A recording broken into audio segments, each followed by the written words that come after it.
mushrooms, pink salt, and other spices. Texas cowboy dust also goes great with chicken, pork, vegetables, and adds a restaurant quality sheen to gravies and sauces.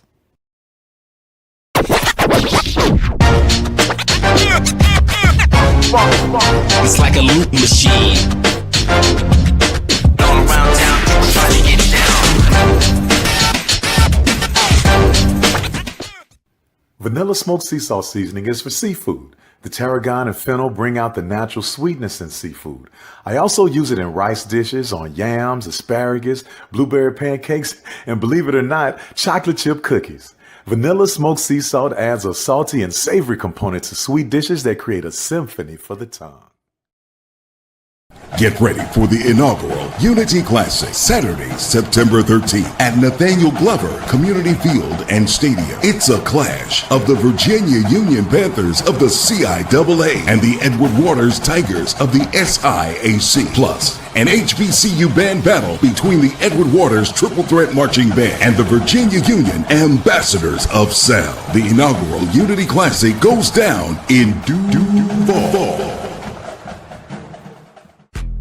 History? Yeah, we built that. Pride? We fuel that. And on August 30th, we run that. Two powerhouse HBCUs, Howard Bison, FAMU Rattlers, one legendary showdown under the Miami lights at Hard Rock Stadium. The energy unmatched. The culture undeniable. The vibes straight HBCU. 2025 Invesco QQQ Orange Blossom Classic. Get your tickets and book your hotel now at orangeblossomclassic.com. Saturday, August 30th at 4 p.m. in Miami Gardens. Football fans, HBCU football is back in the ATL with the Cricket MEAC SWAC Challenge Kickoff. Representing the MEAC, North Carolina Central, and representing the SWAC, Southern Eagles, Jaguars, the Marching Sound Machine, the Human Jukebox. The kickoff trophy is up for grabs, and bragging rights are on the line. The rivalry is real. Bring the family and join us pre-game for the fun-filled Coca-Cola fan experience, including band jamborees, food, activations, and fellowship. For tickets and information, visit MEACSWACChallenge.com.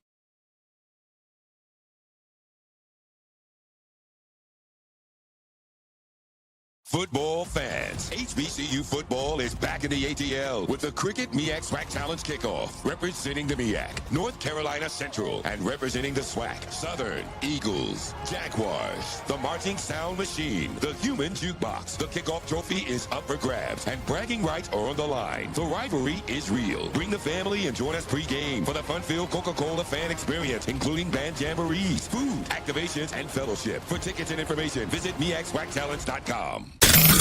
The human voice has always connected audiences with experiences. Major brands all across America have trusted Kever's voice time and time again. Conversational, powerhouse, intelligent, and sincere. That's the voice you need for your creative marketing process. KEAVERSVOICE.com. Kever's Voice, Kever's Voice, KeversVoice.com. Always on, all the time. Get ready for the inaugural Unity Classic, Saturday, September 13th at Nathaniel Glover Community Field and Stadium. It's a clash of the Virginia Union Panthers of the CIAA and the Edward Waters Tigers of the SIAC. Plus, an HBCU band battle between the Edward Waters Triple Threat Marching Band and the Virginia Union Ambassadors of Sound. The inaugural Unity Classic goes down in Duval. The Cuvée Group is a Florida-based marketing and training consulting firm. We help businesses communicate to their target audience and engage them in conversation. We also help to expand their audiences, which will ultimately result in growth for those organizations. In addition to being a certified constant contact specialist, my colleagues and I are also certified in John Maxwell Leadership Principles. We use these proven principles to conduct workshops, training, and private coaching sessions for individuals and companies looking to take things to the next level. Contact us to schedule a free consultation. Issues today, don't delay, call Cuvée. History? Yeah, we built that. Pride, we fuel that. And on August 30th, we run that. 2 powerhouse HBCUs, Howard Bison, FAMU Rattlers, one legendary showdown under the Miami lights at Hard Rock Stadium. The energy unmatched, the culture undeniable, the vibes straight HBCU. 2025 Invesco QQQ Orange Blossom Classic. Get your tickets and book your hotel now at orangeblossomclassic.com. Saturday, August 30th at 4 p.m. in Miami Gardens.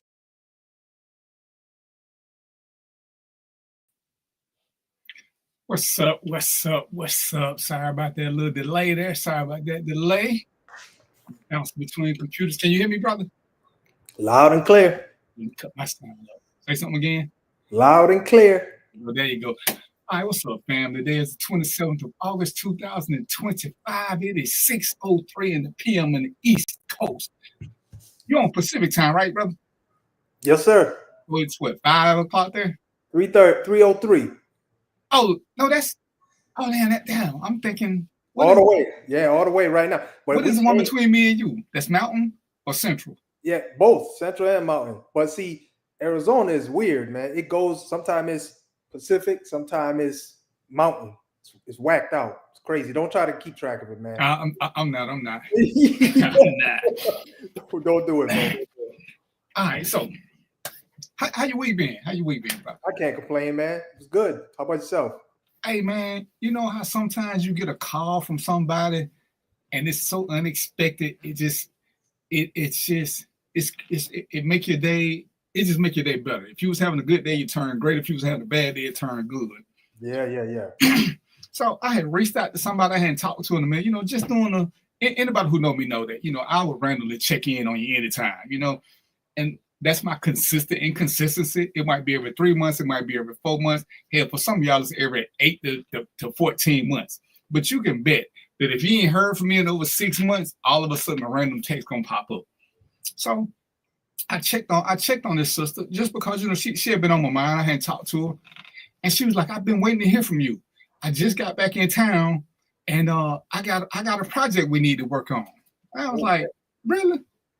And she was like, yeah. She said, you know, some guys came up to me and they was asking me questions, and you was the first person I thought about. But I was overseas and I didn't have my phone with me, so I was just waiting to get back. So I was like, what's the project? She's like, you know, ever since I met you, you've been like, what's going on, Games DH?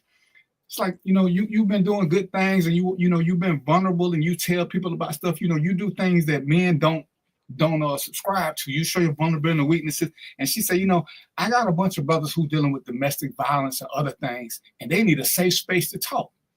And I was like, you know, well, that's interesting, because me and a couple of friends, we had been talking about that, and you know, how to get them a safe space. So I'm thinking, and I'm you know, of course you're involved in this. I kind of voted you in. I don't know what you was doing, but you got drafted. Like you really got to tell me that? Right. So I was like, you know, we thinking, you know, we may have to get a Zoom. I don't know if I want to do it on this platform, even though they could be anonymous, but just finding a place to get where men can talk and be vulnerable and tell things that men aren't supposed to tell, because we're supposed to be too strong. We always got to keep manning up. So as she was talking, and she was telling me about one of these dudes that was, you know, his wife was beating on him, but he wouldn't call the cops because, you know, that's not what he's supposed to do. Because clearly, well, not clearly, but he's bigger than her. And, you know, and she's like, they just don't know. What's going on, Sharon? How you been? They just don't know what they're supposed to do. And I was like, you know what, that's some of what we're going to talk about. She said, yeah, you know, I was telling him I know a guy, he's vulnerable. He done admitted that, you know, he's been a victim of domestic violence, even though he likes to fight. He suffers from depression. He don't hold nothing back. And so she was talking to me and was like, you know, well, I'm going to set up some things. So I just know people, but I know a lot of people who need somebody like you in their life. So I'm like, okay, that's what's up. So of course, like I said, the whole time she was talking, I was thinking about you. So I was like, you know, we keep talking about it, and we got so many irons in the fire. It's like everything else. You know, sometimes you have a priority list of things you think you want to do, but then life happens and life tells you to change your priority list. Sometimes you can know what you want to do, but sometimes you got to do what the people want you to do. And you got to be fluid in that transition, because I think that's how a lot of times we miss out on stuff, because we think ABC, but the world thinking DAJ. And you just kind of got to go with it if you want to be effective and you truly trying to reach people. So I was like, this what's up. And go ahead, sir. I just was gonna say, let me just make a comment what you just said, because my process is spend your time where it can have the most impact. Right. So that's what I do, man. That's it. And that's the way it's got to be. Hey, Game ZH, where you watching from? Sharon, I know you probably still in the A somewhere. Being a Panther, ain't no telling what you're doing, so I ain't gonna ask you online because I don't want to be no witness. I don't want to be no witness to nothing. Mo already got me in enough trouble being an instigator, doing what he do. Yeah, I said you.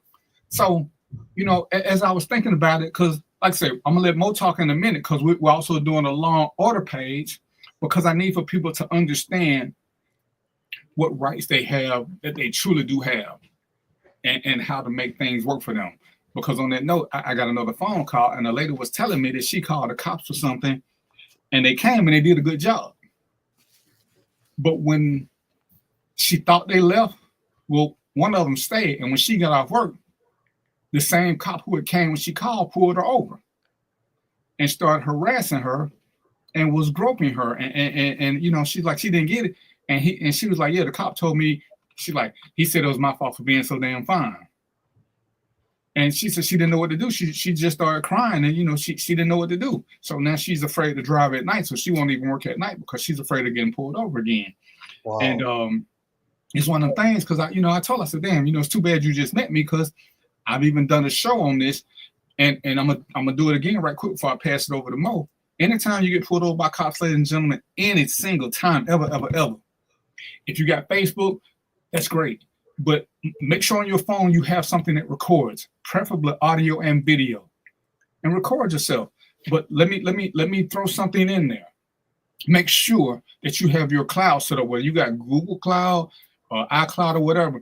That way, if the cops decide to take your phone or they try to destroy it or something, anything that is recorded is going to go straight to the cloud. So there's nothing they can do to destroy that recording. So, and I tell cops this, and I tell people, anytime the moment you get pulled over, the lights come on, go ahead and activate your recording device. If all goes according to plan and they're about business, you can always delete it. But if not, it's always there. It's always there. Because some of these less than scrupulous cops have found ways to get around the recorded video. As I said, what's going on, Sharonda? I looked at one, and every time they did something suspicious, they kind of went quiet. But what they did was raise the hood of the car so that the camera in the car couldn't record. And to me, it's not illegal. And his excuse was shady as shit, but it gave him a layer of protection that nobody could see what he was doing. Mm. So one of the things, that I tell people is go ahead, it's where in the state of Georgia, only one person has to consent to being recorded. And as long as you're in that tape, you're the consenter. And this ain't a phone recording. So as far as I know, you can always record you. There's no law, there's no constitutional right that anybody else has the privacy if they come into your world. Now, I know some states say if you record a phone call, you have to tell them. And even that's kind of sketchy because I guess technically when you call somebody and you decide to leave a message, you're being recorded. There's no warning that says anything you leave on this is recorded and can be used against you, yada, yada, yada. So I don't think, again, I think if it's you doing it, as long as you're a part of it or it's your property, you don't have to do any of that.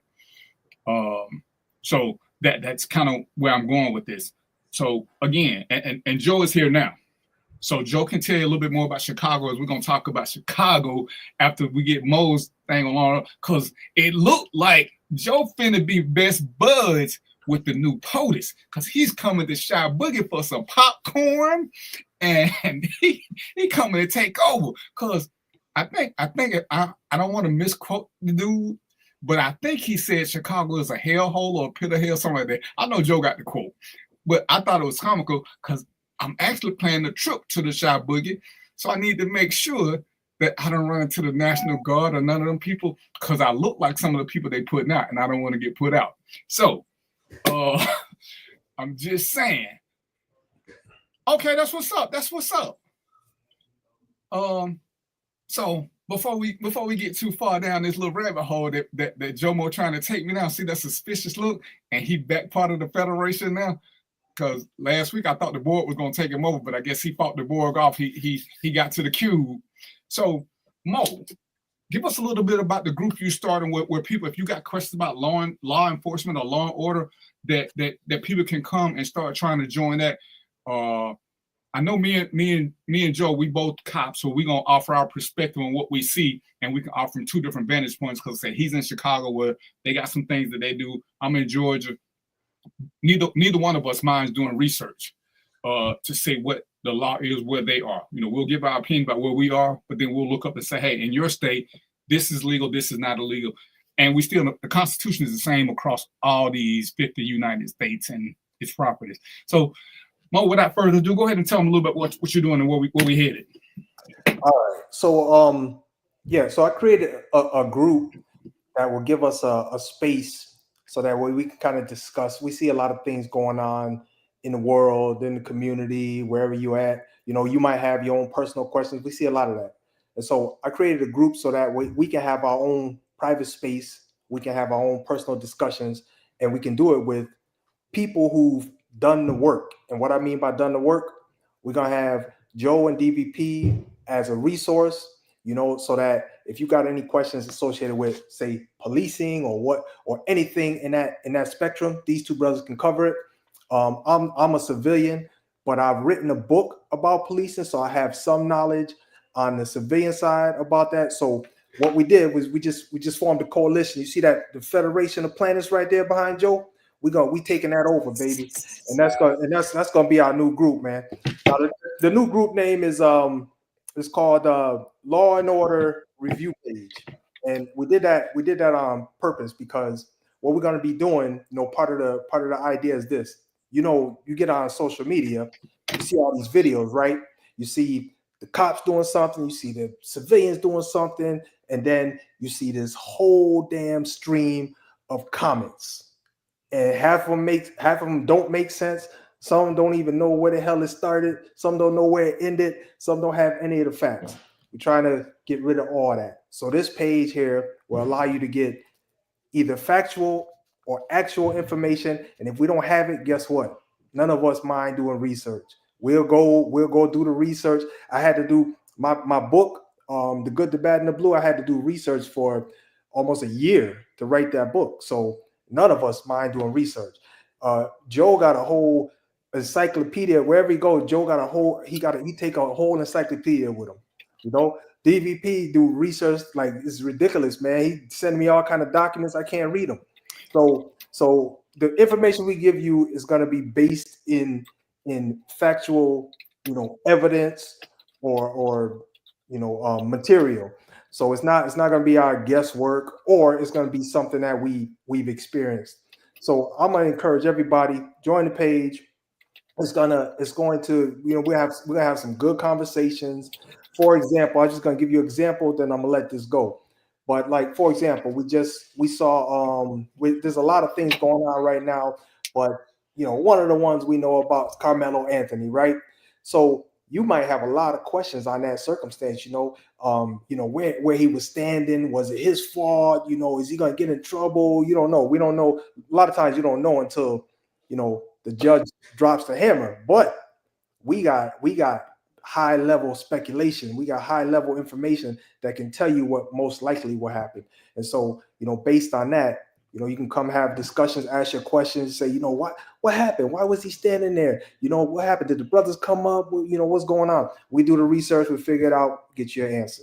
And so join the new page, tell your friends, tell everybody, join the new page. And, you know, we're gonna do some group discussions and have some group sessions. We might do something outside the page as well, but that's where it is right now. And tell me the name of the group one more time. Name of the group is Law and Order Review Page. All right, so ladies and gentlemen, I'm sorry, it's Law and Order Review. Law and Order Review. You want me to post you the link? Well, that's what I'm doing. Yeah, if you can do the link, because I'm posting this DVP, and I don't think your group accepts page invites yet. It's in the chat. You see it right there. All right. So, like I said, that's all. That's one of the things that we're working on, because you got three brothers who don't mind doing the work. We don't mind. Like I said, when we do this show, it's our purpose to educate and entertain you at the same time, because anytime you can smile while you're learning, you'll learn more. That's why we remember songs so well, because it was fun learning the song, and that's one of the things that we don't realize as kids. Most of us, when they ask us our alphabets, we still break out in the song just to say the alphabets. We can't just say the alphabets, A, B, C. We pick up that tune, A, B, C, D, because it's ingrained in us, and it was fun doing it. So that's one of them things that it's just easy. Joe Mo, sir. So you gonna be the POTUS's right hand man when he come on? we might as well get the shit show started. We might as well. Yeah, you're right. You're right. Kick it in. Kick in the door. Oh my God. Just be glad that there's an audience, because I would say some very choice things. So I'm going to, what? as they say, I'm going to remain mute. Ooh. Oh my God. But I will say this to you. Every time I come in peace. Yeah, peace says, but two things. First, in Illinois is a two-party consent. So for video or audio? Both. Okay. You got to, there's in most cases, because I haven't seen it broken out by video or audio, just that it is just a two-party consent. Well, and let me interrupt you right quick, because I actually saw this somewhere, and I should have wrote it down. But there was actually somebody who got caught on a Ring camera who's trying to question the validity of the Ring camera because they didn't consent to being recorded. Totally different. See, you're talking about Ring cameras are attached to your property. Now you are in a whole different area, because now you're on property rights versus individual rights. Well, if you're coming to my house, this is attached to real property. Different set of laws apply. Okay, so they should be good if they get pulled over in a car. They should still be good because the car is an extension of your home. Now you're talking about. You said they came to their house on the Ring cam. Isn't that what you said? Yeah, well, I said that's what the guy who got locked up was. That's what he was contesting, them using the Ring camera because he didn't consent. But then I went back to the cop pulling the car over. So I was mixing two incidents. My apologies, sir. Yeah, right. Come on, man. How you gonna do that to us? Oh no, it wasn't us, brother. It was you. It was just you. See, there goes that the criminal mind. See, in order to hit the criminal, you got to think like one and talk like one. So there it is. But I'll leave that alone. Let that be a lesson, folks. You can't slip up. Look, you see how he's fading out. See, dear algebra. Okay, that's why you fading out, man. Can y'all see that? Nope. Yes. Please stop. I'm gonna start calling you Malcolm Y. Why? Malcolm Y. Dear algebra, please stop asking us to find your ex. She's never coming back, and don't ask why. That's my see, I'm done. But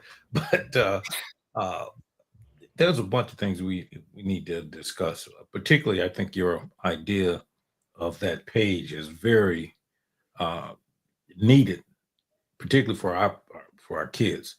A few years ago, we did a podcast with police officers from Dallas, from Hewitt, and Atlanta on traffic stops. Traffic stops are universal. How people react to them, almost universal too. The question becomes, what laws are applicable across state lines? And should you, if you're from Atlanta, or from Georgia, would the Illinois laws for search and seizure apply? I mean, that's a whole myriad of subjects we can go down when we get there. But as far as POTUS coming, you mixing subjects. You missing subjects. No. See, I've been waiting for this one. This whole idea of what this guy is doing is actually in violation of the U.S. Constitution. Right. This is a section called the Posse Comitatus Act. that was actually enacted after the Civil War in order to stop federal troops from coming to help us, believe it or not. However, part of that Posse Comitatus Act states that no armed, I'm trying to remember the exact wording, but it prohibits the military from doing two things. One, becoming involved in local law enforcement, and two, it prohibits, believe it or not, military flights from flying over the continental United States armed. Now, here's what I mean. If you remember when the 9/11 thing happened, did you know that none of the chase planes were armed? So even if they caught the jets, they couldn't do anything with them. One was getting ready to do a suicide mission and crash into the other one because he did not have weapons on board. And that's all falls under the Posse Comitatus Act. Now, let's go back to this thing that this guy's doing. We should be very scared of this for a couple of things. First of all, this guy is stretching his interpretation of the Constitution. If you read how the Posse Comitatus Act works, the National Guard, or the federalization of law enforcement, does a couple of things. First of all, they have to be called in by the governor of the affected state. That's part one. Part two, in most cases, no, in all cases, your National Guard are not trained in civilian law enforcement. Three, if there is a takeover of law enforcement, or as they say, an invocation of martial law, which is the precursor to the National Guard coming in, if that happens, here's what people, and listen to me very carefully. If they declare martial law, all civilian operations cease. That includes police, fire, and get this, courts. Guess what goes out with that? There go your civil rights, because there is no longer habeas corpus. There is no longer this search and seizure. There is no longer, you can't stop and frisk, because now you're tried not by a jury or a judge, but by a military tribunal. You should be very scared of this guy even invoking this. And I'm gonna read a quick thing about it. It says the Posse Comitatus Act, codified in 18 U.S.C. 1385, yada yada, is a federal law that limits the use of U.S. military and civilian law enforcement. It was enacted in 1878. It was designed to prevent military involvement in domestic affairs without explicit authorization from Congress or the Constitution. The law reflects a long-standing American principle of keeping military power separate from civil governance. Because as I said, once the military kick in, and a lot of people have never been in the military, but the military is the military. There's nothing that, remember now, the Constitution and this runs everything except, so when there's a war, there is no local law enforcement. It is the military. When they come in and you see all the stuff overseas, the military is the governing factor. They lock you up. There ain't no 24 hours, 72 hours, none of that. Right. There is no, you have no right to see a judge. You have no right to, they don't even have to tell you why they're locking you up. When they say get down, you get down. If you don't get down, they shoot. Them just the rules of war. Because what Joe is saying, in effect, they're saying we're in a warlike state. I mean, that's what it means when they come up. We're at war, which is why they're not welcome in general, because they don't do policing, they don't do neighborhood policing, they don't do welfare checks. In truth, the military is not taught to take hostages. Nope. They're not taught to take prisoners. They're taught to go forward and knock anything down that's in their way. It's a whole different mindset. And here's the other thing that people should be very scared of. The fact that our Constitution, now, let me preface it and give you a general statement. Democracy is a very fragile institution. Because of its nature, it's its own worst enemy. Think about that. The other part is this. Because we have such punks in Congress, when these particular groups become empowered, they want to take all the power and make sure that the power stays within their organizations or their, call it whatever you want, their club, for lack of a better term. Now, if this, and I'd say this with all honesty, do you think this would have happened if Joe Biden had been president?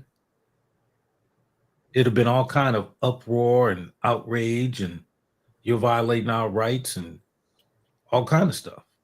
Well, but now, sorry, Joe. I thought you was asking a question I was going to answer, but go ahead. sorry, but the reality is that this guy is stretching. He is testing the boundaries of the United States Constitution. And my problem is that there are enough people who, because of their hatred for whatever, are willing to accept and turn a blind eye. Now, historically, and again, please listen very carefully, this is how Hitler came to power too. Exactly the same way. Exactly. The media. And here's one, and again, if anybody wants to check me, please feel free. When Hitler first came to power in Germany, he was able to identify all the Jewish gun owners. Let me tell you how he did it. He did it with the help of United States Corporation. There was a company called International Business. IBM had a registration. IBM had the cards, gave them to the incoming government of Germany. And that's how they were able to round up all the guns. And that's a story that anybody, if you want to challenge me, feel free to. International Business Machines, IBM.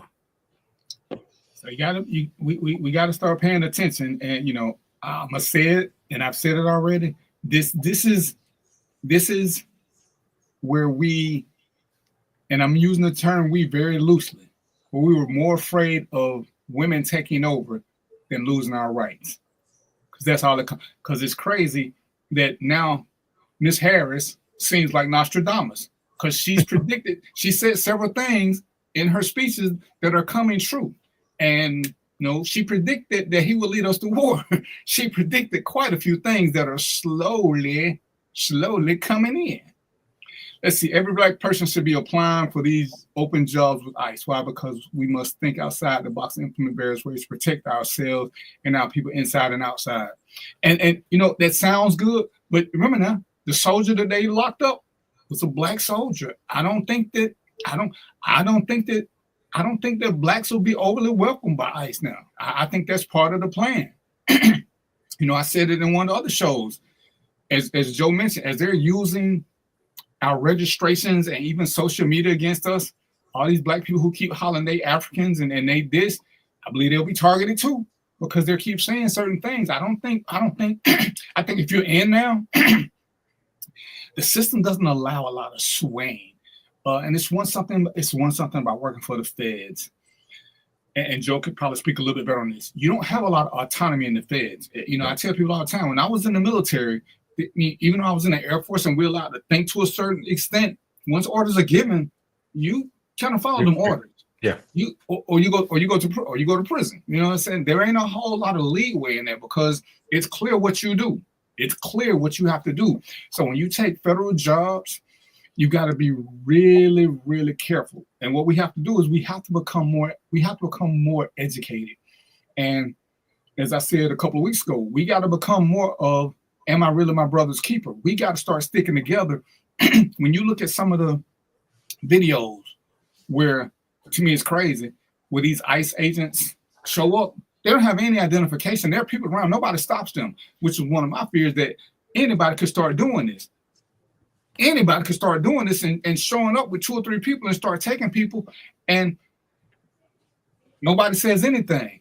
And I'm willing to bet, and I ain't telling y'all to go out and do nothing stupid, but I'm willing to bet this one or two guys, they're not finna come into a group of 20 or 30 people and do this, who ain't just there with their phones videoing. Because what are you videoing? You videoing them being taken, but you don't know where they're being taken to. We gotta do a better job of sticking together and letting go of some of the pettiness that revolves around us, because I don't see this as being a great thing for us. And as Joe said in one of the earlier shows, once we lose rights, we don't get them back. Nope. We don't get them back. It's hard. It's hard. Understand this: the UCMJ, United States Code of Military Justice, is what the military tribunal will work under. There's also another thing under that, MCM, Military Code of Military Justice, which is actually procedures as defined by the president. So now let's think about conspiracies here. You invoke military law. You now get to write the laws under which you can prosecute people. Wow. If that don't scare the lightning out of you, nothing will. Because what did he say? I'm the president. I can do anything I want to. I'm the most powerful man in the world. Did you also not hear him say, "Oh, people want me to be a dictator"? I think he added the tater, but that's neither here. He said it twice. And the crazy thing is, and this is, and I ain't gonna harp on this a lot, y'all, but this is where our vote matters, because I'm willing to bet there are 45% of the people who really want that. The other 55 is so divided that the 45 became the majority. Because even though 55 swear they didn't want it, out of that 55, 15 to 20% didn't know. They knew what they didn't want, and what they didn't want more than being run by a dictator is a woman or a black woman running the country. It's like we'd rather take slavery than have to listen to a woman. That's what it boiled down to. I'm not going to get into who y'all voted for, why y'all voted for. But sometimes, like it or not, you have to look at the lesser two evils, and we found out what a lot of people believe is more evil. I'd rather be a slave than let a black woman tell me what to do. That's what it boiled down to. We talked about this. Some of y'all voted for people who didn't even have a platform. To me, that is insane. It's insane. Insane. But anyway, enough of that. And Joe's here now. Joe got drafted to the group. He probably missed the beginning, but he'll have to go back and watch the tape because his name is in the hat now. So, when you're drafted, you got like 3.62 seconds to say yay or nay, and if you don't say nay, then you automatically become part of it. So it's part of being a united. Eventually, me and Mo gonna get to be part of the federation too. We need plaques, man. When our plaques coming, man? Yeah. Same time them books get here. That's fired. You ain't get your books. Hey man, and he got the POTUS where he is, bro. You better step your game up, or they show up in Arizona. Hey, Joe had that lock. Joe been waiting. He had listen, you fired that off. It wasn't even a millisecond, man. Hey man, you better get that tracking number and put it in the chat so he knows it's on the way. Cause hey, he got his books, man. That brother, you ain't thought nothing. He's military. He ain't taking no hostages. But yeah, like I said, there's a lot of good things we're gonna do. We're gonna still have fun, but we're gonna keep educating you, and we're gonna do the law and order stuff. Joe gonna get some people on here. We're gonna have some people for y'all. We're gonna do it on this show. We're gonna probably do some offshoots of the show, just because as more people are coming forward, more people need this, and we just got to figure out a way to make it accessible. I don't want to just do it for people here in Atlanta. Joe don't want to just do it for people in Chicago, because Joe in Chicago, you were an hour behind me, right? Yeah. And Mo is 3 hours. So we got to see how we can make it accessible for everybody, because it's like the reason I don't do the show when I'm in California, because it's a 3 hour time drop. So your 6 is my 3, and I'm still at work at 3. So we got to make it so, but that's why we got a good team. And ladies and gentlemen, I want y'all to understand this. And I want y'all to understand, if y'all don't understand nothing else from this, the 3 of us have never, ever met in person. I think we had one conference call. This is where we meet, and this is where we exchange ideas, and we agree, disagree, and do all the other stuff, but we keep coming together. You got to have yourself a good team. And sometimes your good team ain't your next door neighbor. Sometimes your good team is somebody who you met in a cyber who has a wealth of knowledge. Joe is easily one of the smartest guys I know. That don't mean he ain't crazy. It just means he's smart. So let me get that out there before he think I gave him a compliment. I don't want, because then he'll get beside himself. Yeah, you're right. Yeah, so I got to throw that in there. He's still crazy, but he's extremely knowledgeable. Mo, I used to think Mo was a middle ground, but I see Mo is Mo. But hey, as I said, you got 3 gentlemen here who don't mind doing research. We don't just say things without qualifying them. It's either our personal opinion or it's based on fact, and we will tell you the difference. We can feel how we feel, but when it's a legal matter, we just tell you what the law says. We don't have to like it, but if it's the law, it's the law. There's nothing we can do about that. It's kind of like when people say dumb stuff like, he's not my president. Well, you're an American. He's your president whether you voted for him or not. That's not how it works. Right. He's my president. No matter how much I dislike saying that, at the end of the day, he's my president. If I move to Italy tomorrow, he's still my president because I won't be Italian tomorrow. I'll still be an American who lives in Italy. There's no getting around that. And we try to speak truth. Like I said, I had a whole team of people who make sure I got 3 monitors right now because I have to fact check before I say something because they'll get at me. But don't be afraid of reaching outside your box, your circle to find other people. And I found both of these gentlemen on Facebook. I actually found them in other groups. And I say all the time, we argue like grown men. And I need these dudes in my circle. There's no name calling. And there's things we still won't agree on. Still. But guess what that means? Nothing. It means we just educate each other, give each other a different perspective. And I think that's one of the biggest hangups with blacks, especially men. As soon as somebody don't see the way we think, we want to call them an enemy, we want to call them other names, as opposed to somebody who just has a different perspective, or more importantly, different life experiences. Because you can ask us all the same question, and chances are you won't get the same answer from us. It's kind of like we could all take the same woman out, and she's going to have 3 different experiences, like we will have 3 different experiences, because she's going to interact with us differently because we're not the same. We can't keep being afraid of change or being educated. We might not like what we hear. I've had to tell people things they didn't like. Well, why you say that? Well, you asked me for the truth. And what did I tell you? If I think you can't handle it, I'm going to change the subject twice, but I won't lie to you. But the 3rd time you ask me the question, here comes the filter's off now, because I tried to let you know you don't want this truth. So we got to be like that. And let me add this too. So one thing I think this is a lesson I learned. I think you guys would support me on this, but how you are, people say, oh, that's how I am. That's dynamic. It changes over time. So there is no how you are, because if you end up being a how you are and that's who you are, then you're no longer growing, you're no longer learning, you're no longer listening, you're no longer taking inputs. So part of one of the big things, Joe always preaches and talks about is reading. Well, guess what reading does? It helps you grow, helps you learn new things, helps you get new ideas. Whether you adopt them or not, that's up to you. You get to make that decision. That's your choice. And this panel here, I've learned stuff from Joe. I've learned stuff from DVP, and being able to say that is growth as well. Not just being able to get the information, and adopt it, but just being able to say is growth as well. So you guys, you got to keep growing, and don't be afraid, man. You can't know everything. It's impossible. Nobody knows everything. Joe know he don't know everything. All right. DVP know he don't know everything. Does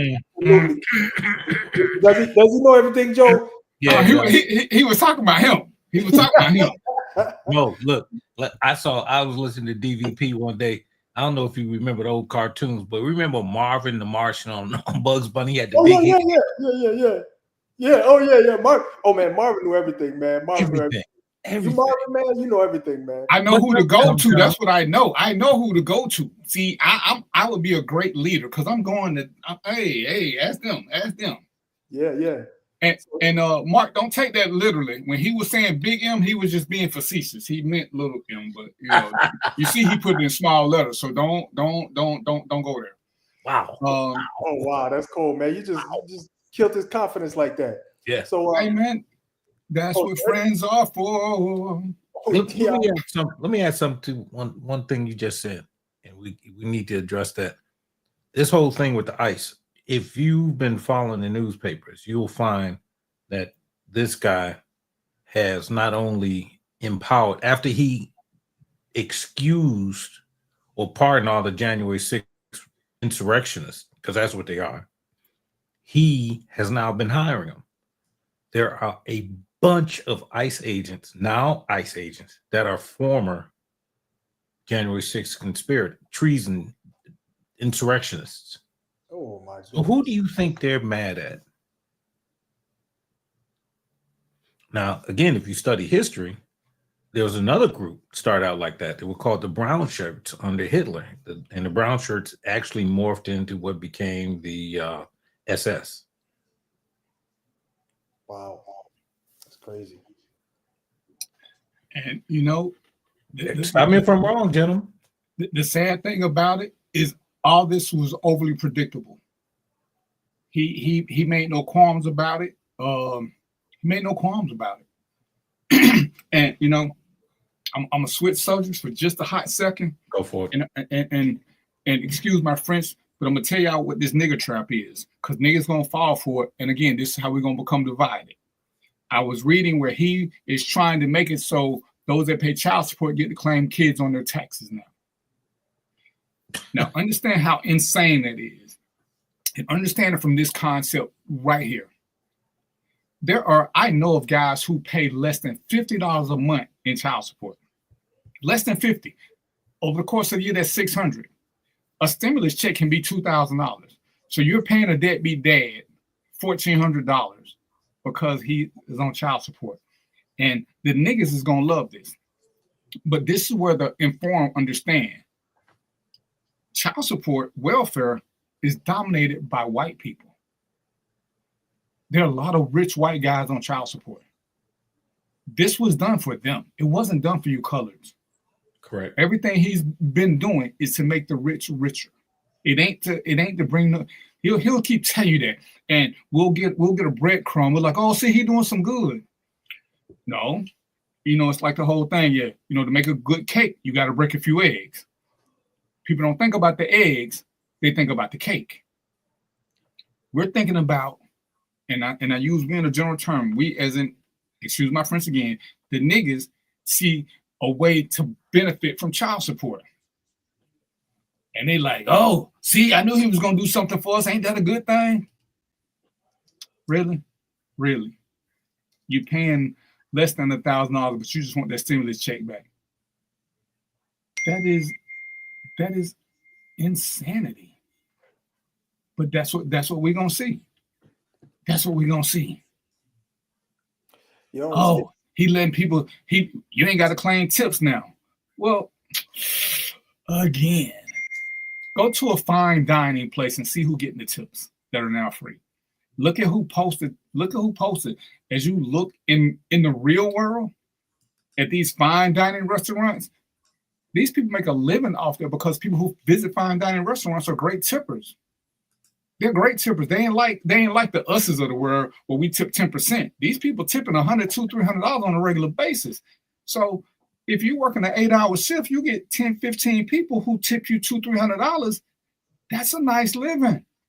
They ain't the ones who complain about people that don't tip, because everybody that don't tip, there's 3 people who made up for that non-tipper. It wasn't for us. It was for his people. You had your hand up. You had your hand up, Joe. Okay.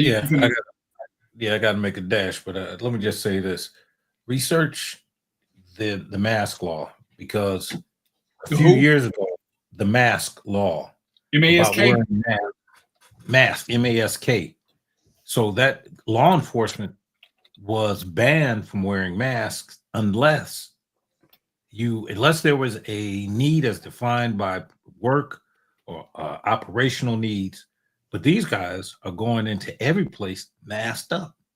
They've been asked to identify themselves. Now, at least in Illinois, if you're asked to identify yourself, first of all, you're supposed to identify yourself. But if you're asked, you're supposed to identify yourself. Star, assignment, beat, whatever that may be. So if I ask one of these agents, I mean, who are you? Where are you? What unit? Whatever. You got to have some identifiers. These guys refusing to identify themselves. And understand what he just said, because I worked undercover for years and I wore a mask, but we always took a uniform officer with us, and we always had uniform cars.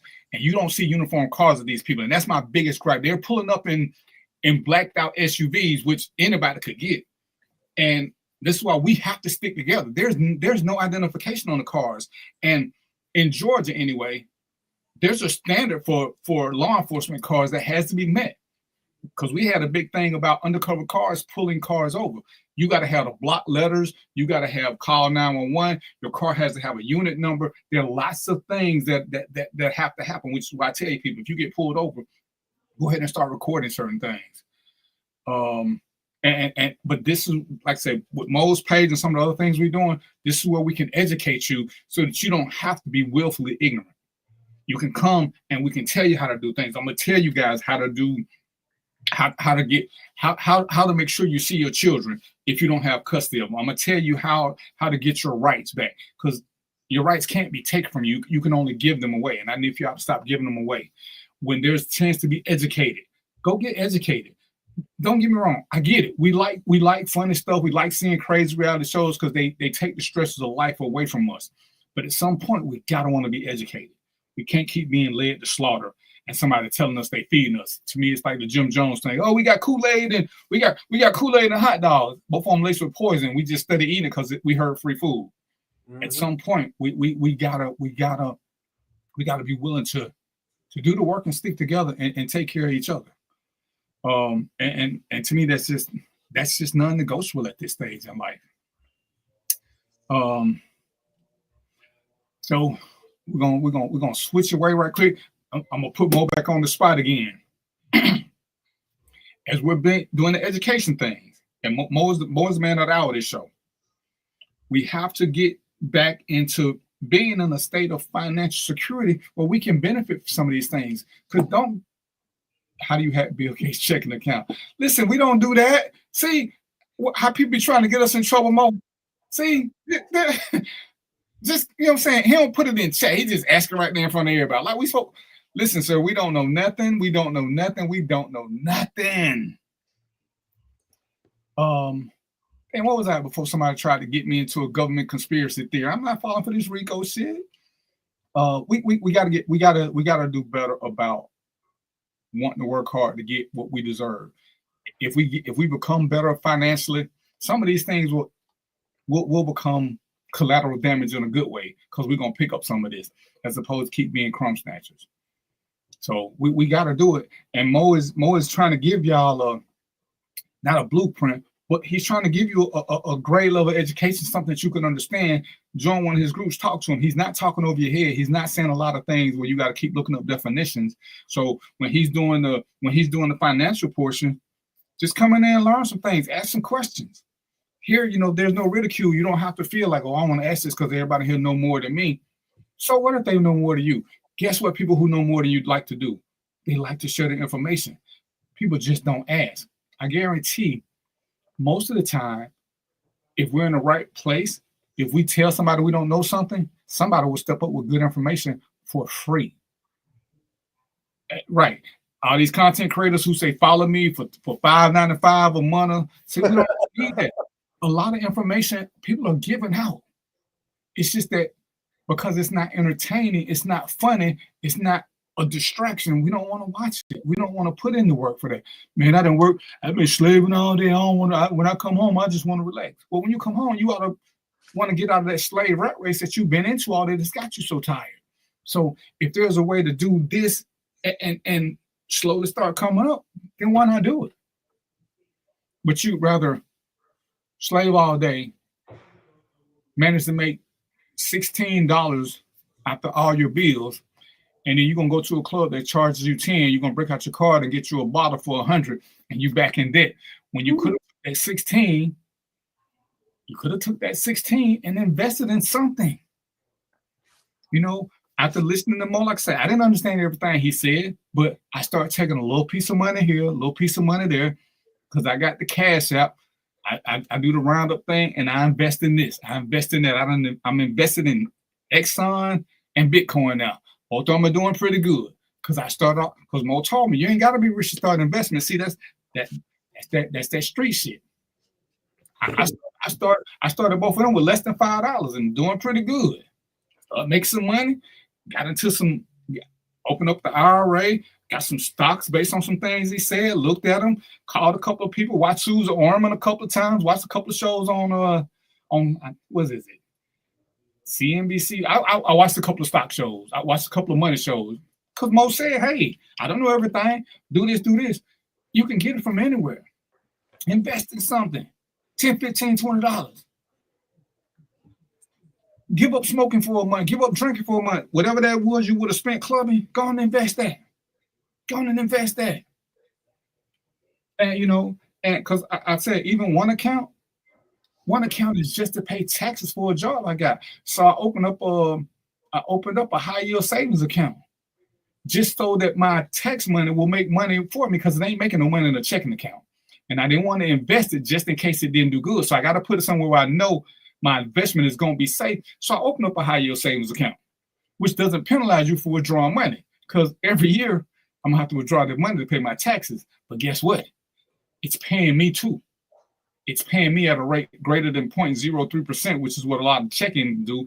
Even your basic savings that the bank generally gives you is paying 1%, maybe. So, but these are things that Mo made me start paying attention to. So I learned to go check out bankrate.com, where you can find out who has the high yield savings account, which IRAs are better for you. Even there's some checking accounts that actually don't do really bad. They won't compare to a high yield savings account, but depending on where you're getting your benefits, who knows? And speaking of that, before I let Mo say something, I learned this. A lot of us use debit cards. And I'm gonna tell you now, based on the information I got, and I'm gonna let Mo comment on this.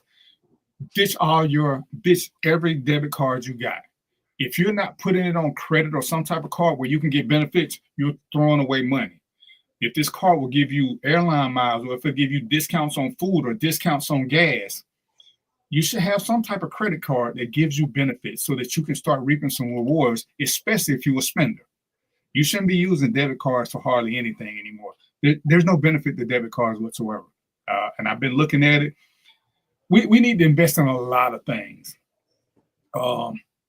And I'm gonna say this last thing, because I'm gonna let Mo talk, and I know how he is. You got your pen and your pad, Mo. You writing stuff down? Man, I got so many. I'm gonna get confused with all these notes, bro. Okay, as long as you got them. And see, we talked last week about investing in land, and I ain't gonna get into this deep. But why don't the churches invest in some of these strip malls and put us to work so we can give back to the community? Because that's what we donate a lot of money to, and we're not getting a return on our investment. It's easy, I think, for a church to buy a strip mall and get its parishioners to open up shops so that people can start going there. Because we should have, in my world, every hood should have its own grocery store that supports the neighborhood. Do your thing, Mo. Go through your notes. Oh, no. So I got a lot of stuff here, man. So yeah, DVP, man, is telling you guys. One of the things I do is I'm just out here trying to give out some of this information that I got over the years. And at the moment, I gotta say this because it's truth. I'm a little disenchanted because I had a goal. I set goals for myself. I set a goal in 2024 to train 50 people how to use the stock market. I trained 5. So I fell way short of my goal. So I'm gonna set a new one, this coming new year, and hopefully things get better. But I'm still here trying to get this information out. And I'll say this, DVP said a lot of things. One of the things he was talking about was you got to think about it. Why you want to invest in stocks. Think about this here. When you go to work and you work 8 hours, you get paid for 8 hours, right? Well, just imagine this. Let's change the scenario. Let's say you go to work for 8 hours, but you got your money invested. Well, that money is working for 8 hours too. So guess what? Now you're making your check and your money's making a check. And so that basic concept right there is what you really need to think about when you think about investing, because that's the whole point. You need to take your money and let your money make money. That's the whole idea. And once you get to that point, it's going to you'll be able to circumvent some of these systems. DVP was talking about credit cards, right? Credit cards is a scam. It's like, hey, you're gonna take a loan. It's like taking a loan, and then you're gonna pay some ridiculous interest rate on it. And the interest rate, regardless of what it is gonna be higher than anything that you can get outside of, possibly, because this one is real risky, possibly real estate and investing. Investing is much more stable than real estate, but the return on those, the highest return on anything is investing. So just keep that in mind. You guys do your research. You want to argue with me, that's fine. we could talk about it, you know, but I've done the research, and the highest return on your money is if you invest it. Okay, if you put it in the bank, DBP gave you the numbers. I think it's like I remember seeing like 0.00% or something like that, 0.002%. I mean, something really ridiculous, like pennies on your dollar, you know. And then you know who makes most of the money is the bank, because I'm gonna tell you what they do with their money. What they do with your money, they'll take your $100 and say, okay, sir, we're gonna take your $100. At the end of 6 months, we're gonna give you $1 back. Okay, but they took your $100, they lent it to 10 of your damn friends, right? And they told your friends, hey, I'm gonna take this $100 and give you all $10. Okay, now y'all got to pay me back 5% on that $10. Okay, you got to pay me back 5%. So guess what? They took your money, lent it to your friends, made your friends pay the interest, made your friends pay interest on that money, get that money back. Then they give you a minimal, small, ridiculous, it's not even small, you can't even measure this piece of that money, and then they keep the rest. So it's a scam. The whole thing's a scam. So you got to learn. So that's why I'm telling everybody, learn how to invest, so you can have a little bit more control over, you know, the money that your money makes, the money that you gain. You can have a little bit more control over that. And that's the whole point. You know, most of these systems are set up so that you have less control. Like, for example, Rent-A-Center, right? You got no control. If you renting something, man, renting to own, oh my God, that's one of the biggest scams in the world. You know, if you're renting something and you're paying on a couch and it's depreciating, well, it depreciated as soon as it went out the door, but now it's in your living room and you got dogs on it and you watching TV, people dropping popcorn, it's depreciating, and you're still paying on it. That you guys know that don't make any sense, right? So these are some of the things that just common sense, like just our common sense. You don't need to get a PhD in finance, or I mean, those help. I'm not going down that for sure, but as just general people out here in the world, just, you know, general citizen, you know, there's ways, because I learned on my own. You know, I learned how to do everything I can tell you. Everything I can tell you to do, I learned on my own, self-study. Just, you know, I had ups and downs. I went through the pains and the losses. So now I'm at a point where I've made some money. I made some really good money. And I'm also at a point where I know the traps and pitfalls and the spaces why you need to diversify your money. I just give you a good example, because this is my favorite example. I used this one before, but I had investments on the year that we had the subprime crisis and all the houses went low, right? So one of the houses I was buying lost about 50% of the money.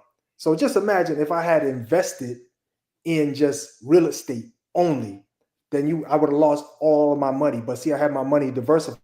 So I had some in real estate, I had some in oil, I had some in electronics, had some in medical. And so, you know, that while I still got hit pretty good, you know, that kind of helped with some of the impact. But this is some of the things you can learn. You take my courses are free. You know, I do them for free. I do them for my people. And it's just something that I think we need to know and we need to learn. Get rid of all the fallacies. Y'all could probably drop your fallacies in the comments. I'd like to see them, you know, because I know people think you got to be rich to invest. That's an absolute lie. DVP just told you he invests with his change, with his pennies, man. You know, start somewhere. Yeah, you got to start. So look, that's not a rich person doing it. So that fallacy is out. And then, you know, people are talking about, you know, I'd rather keep my money safe. My money's safer in the bank than it is investing. You know, it could be, depending on how you do it. You just got to learn the rules, right? If you invest risky, you take risky investments, of course, you know, if you invest in Bitcoin, yeah, you're gonna lose your shirt and your pants. You're gonna lose everything, you know, when you invest in Bitcoin. But there's other stable businesses. Like, I just throw one out there that I know you all know, McDonald's, right? McDonald's ain't in business to just be in business. McDonald's is in business to make money. Okay, so if you invest in McDonald's, chances are you're gonna make money, right? At the end of when your you know, your investment is mature you should make money because McDonald's makes money. And the fact is this here. Here's the cyclical part of it. This is the cyclical part of it. You spend money at McDonald's, right? And then what happens is McDonald's stock goes up because you spend the money there. And guess what? You get cash back because you got McDonald's stock. So you get the value of the company goes up, so you get money back. So that's the cyclical, right? That you got to look for these things, man. They got them. It's built into this crazy labyrinth we call the world. You know, all those things are built into there. We just got to know what they are. You know what I mean? And so yeah, definitely join my group and or get in touch with me and join my group, and I can definitely give you some ideas on the training and any other information you might need. You know, if you got, you know, sometimes people, this is a good one people do. Should I pay off my car? Should I pay off my car note? Or should I buy a car or should I rent? Okay. So I'm gonna tell you right now, there's no straight yes or no answer for those. It depends on your circumstances, how much money you make, how much money you got saved, you know, how much money you got in your emergency fund, all those things make a difference. And so based on that, you'll have to make a decision based on everything in totality. But in any case, that's just a little of my monologue to let you know if you want some more of that, you know, that's just the beginning. That's the baby steps. You want some more of that though, you know, get in touch with me and I'll set you straight. And you know, it's funny. I think the biggest scam is checking accounts. Checking accounts don't do nothing for nobody. Not a thing. And I tell people, and it's one of the things I want you to understand about credit cards, because this is one of the things I had to learn early. If you got a debit card, which means it's taking your cash immediately, when you use a credit card, go on and pay it off. Don't wait till you get a bill. Pay it off as you use it. You know, just pay it off. But you're getting benefits from using it. Don't sit there and keep waiting, but treat it like a debit card. You know, and it's with one exception. And I learned this: when you buy a big ticket item, I'm gonna always tell you use a credit card because it keeps track of the serial numbers and everything else you need in case it's stolen or something happens. Because I know I don't trust y'all. Y'all still not writing down serial numbers. Y'all still not sending in the warranty cards. So use your credit card for those type of things. But still, your goal is to pay it off as soon as possible. Don't keep falling for this minimum payment due thing. The minimum payment due thing, what that says is, I think you're stupid. And then when you pay the minimum, you just agree that you're stupid. So no, every time I make a big ticket purchase, I look at a 12-month cycle. Anything I purchase, I should be able to pay for it in a year. Actually 10 months, because I want to break it down into those payments, because I know then that based on the finance rate, the extra 2 months is going to be interest. But I don't want to buy that I can't pay for in a year. And Mo talked about cars. Do your research. I got 3 vehicles that are worth more than I paid for them now, because I didn't buy none of them new, which is one of the crazy things I found out because y'all know I love BMWs. But one of my BMWs got wrecked and they sent me a check for it. And I was like, well, damn, I only paid $3,000 for it, but they sent me a check for $4,800 because I got an older car. It started increasing in value. Whereas if you get a new car, it don't just decrease, it jump off the cliff. Yeah. That $80,000 BMW that they keep trying me to buy, as soon as I drive off the lot, it's only worth $67,000. By the time I make it to the highway, it's worth $60. By the time I get home, it's $55. I'm never gonna get a return on that investment. Never ever. Well, and that's and everything you said is facts. And I just want to, there's one correction I want to make, and that is DVP used the word investment.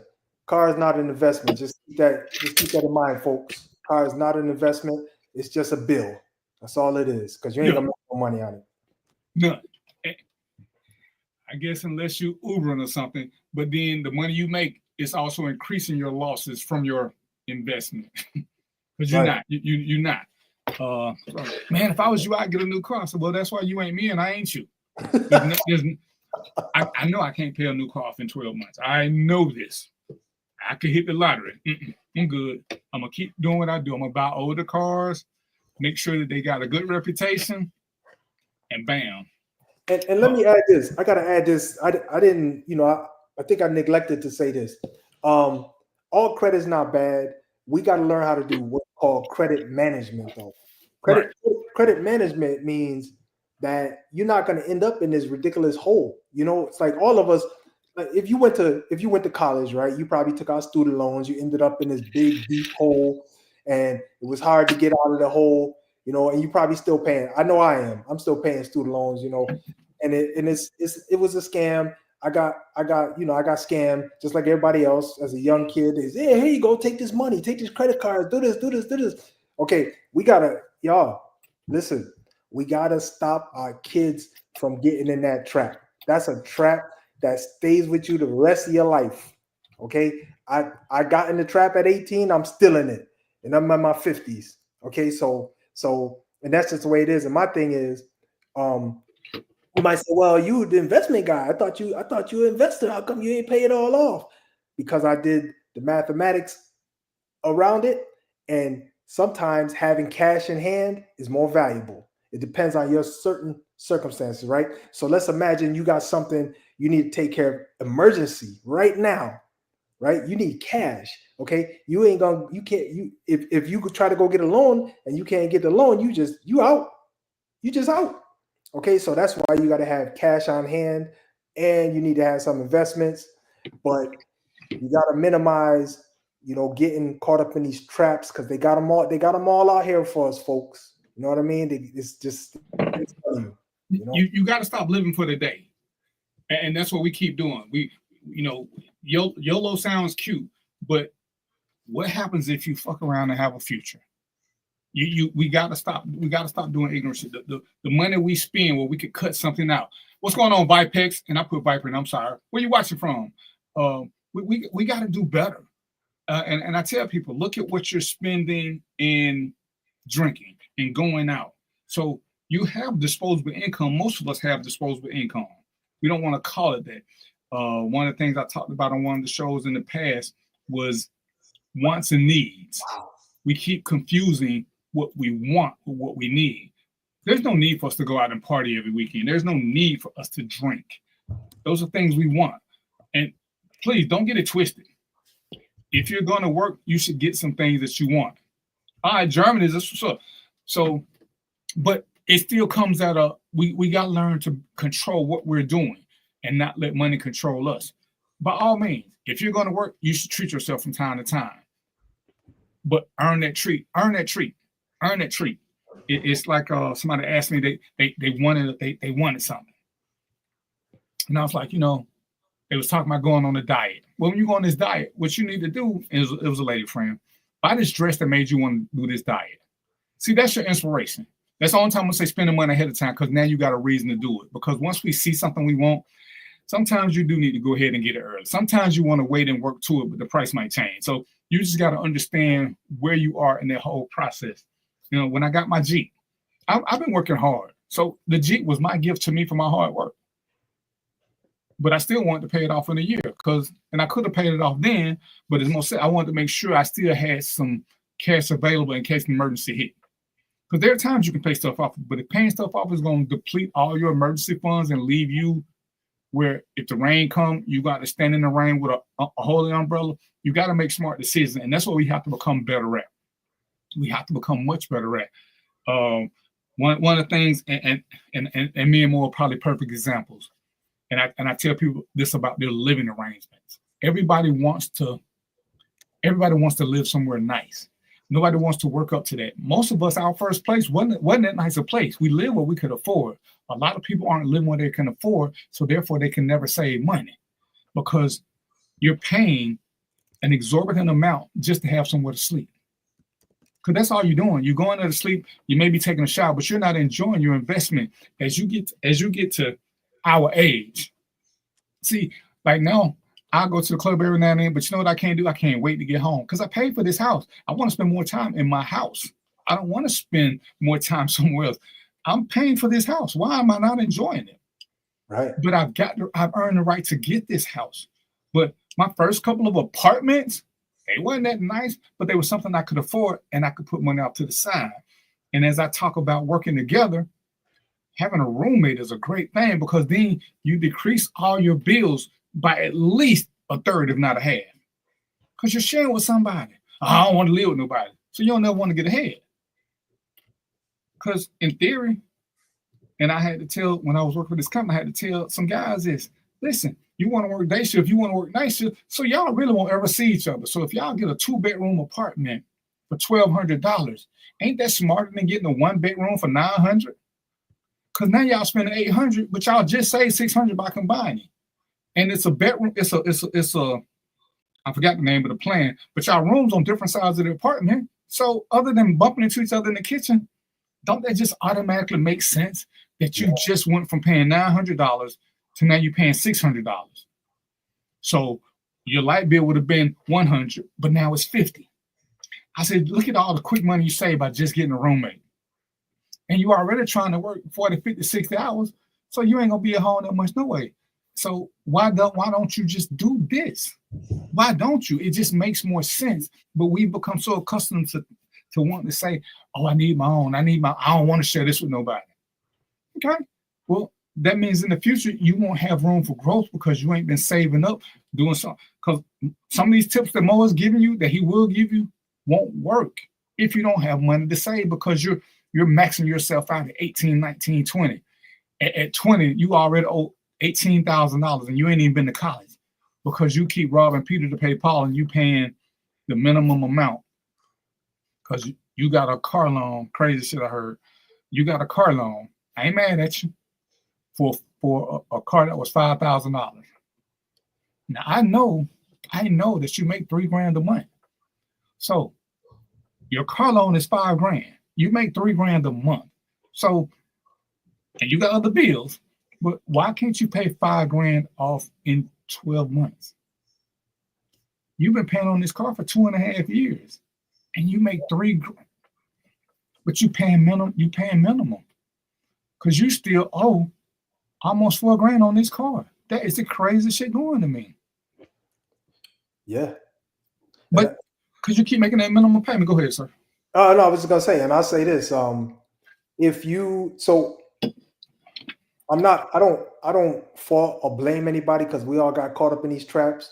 But if you know about it and you're doing them, then it's on you. You know, if you know about them and you didn't seek, relief or information, because that's just if we just look at it on a basis level, information is everything, right? Once you get the information, you can make different decisions.